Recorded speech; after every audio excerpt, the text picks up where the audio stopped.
Depuis le 19e siècle, en Europe, les plumassiers deviennent incontournables dans l'univers de la mode, des arts décoratifs et du spectacle.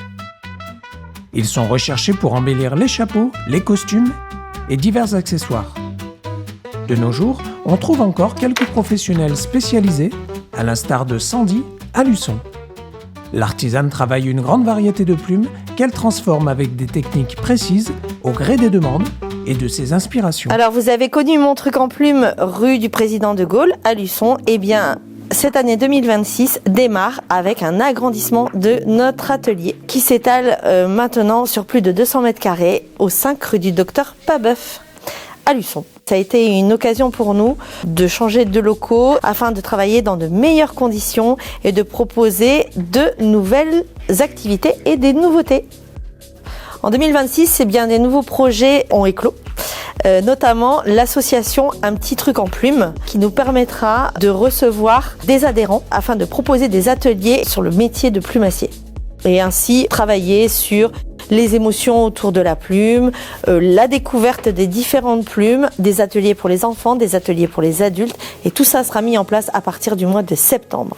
C'est une façon de travailler différente. On a un vrai showroom, on a un vrai endroit pour accueillir les clients avec des postes bien définis, la couture, tout ce qui est strassage, plumasserie, etc., l'expédition des colis. Voilà, tout est beaucoup plus organisé. Alors, c'est pas de moi l'organisation, c'est mon assistante Stéphanie qui a fait ça, c'est pas moi. Maintenant, je travaille plus seule. On est en train de travailler sur divers projets, notamment les vestes de Chris Marquez que vous avez déjà pu voir. On en a déjà réalisé depuis le début de Dals sur TF1, donc Danse avec les stars. Ma veste préférée de toutes les saisons de Dals, c'était ma veste à plumes. C'était il y a quelques semaines, elle était magnifique, incroyable. Et donc là, on en fait encore 2 qui sont passés sur TF1. Voilà, donc 2 vestes pour Chris Marquez. Je suis avec Sandy et je suis ravi parce que cette saison, en fait, on s'est découvert et avec son atelier, mon truc en plume, et ses équipes, elles ont réussi à me confectionner des vestes absolument incroyables. Honnêtement, c'est la découverte de la saison. Elles m'ont fait une veste à plumes absolument incroyable, une veste complètement strassée. Elles m'ont fait 7 vestes. Je suis une vraie boule à facettes.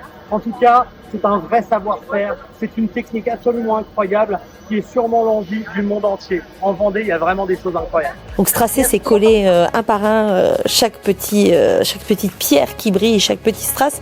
On a passé une semaine à strasser toute la veste, donc c'était du boulot, mais c'est toujours des challenges un peu ce métier, et c'est ça qui est super. Des gros paquets et ça marche.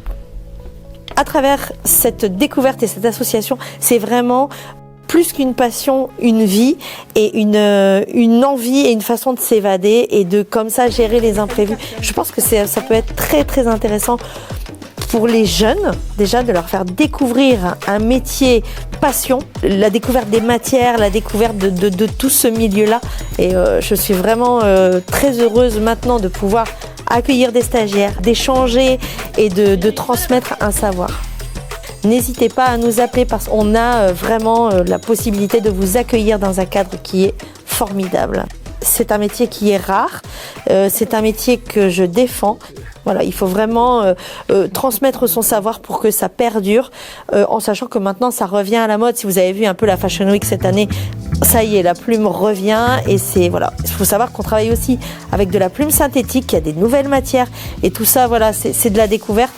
La vie, elle est faite de surprises dans ce métier-là et c'est ça qui est génial. Là, on a travaillé pour Théodora, par exemple. On a fait des plumes pour Théodora. Ça a été un appel, voilà, elle en a besoin pour dans 2 jours. Il lui faut 16 éventails. Ok, ben voilà, il faut d'un seul coup stopper ce qu'on fait. Bim, on doit rebondir sur ça parce que c'est une urgence. Je suis comme les médecins, j'ai des créneaux d'urgence en fait dans mes clients. C'est même pas un métier, c'est ma vie. C'est ma vie.